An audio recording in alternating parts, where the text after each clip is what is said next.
Let's bring back in trial attorney Michael Jaafar to discuss. A quick note, that would be the end or very close to the end of her direct examination. She'll be back on the stand tomorrow for cross beginning at 9 a.m.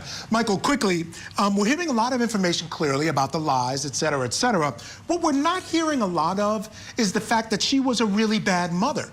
And that, you know, those are the things as well that could lead a jury to believe that she could do something like this to the child. We're not hearing a lot about neglect, although she is charged with that. We're not hearing a lot about any kind of abuse, although she is charged with that as well. I was thinking on the break, during the break, Michael, because I agree with you. I was thinking, you know, maybe the defense would have fared better by just waiving the jury. This is too inflammatory. All these inflammatory pieces of information, I think we're the stuff we haven't seen or heard yet, we're going to hear throughout the balance of the trial. Maybe they should have just waived the jury, right?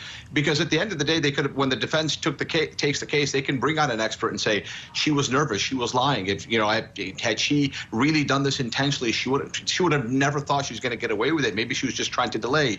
You know, from her childhood, she was abused, yada yada yada. I think they would have just been better off just waiving the jury, because at the end of the day, we're not hearing any of that stuff, even though all that stuff is relevant. And the way you've explained it, the jury is, by the end of this case, the jury is going to hear all of that because she's charged with more than just 1 or 2 or 3 crimes.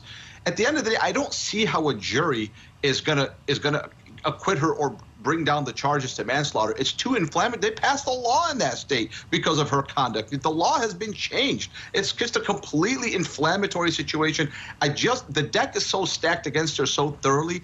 It's not like she has a winning hand either way. I feel like you're better off with the trier fact being a grizzled veteran judge. That's just my opinion.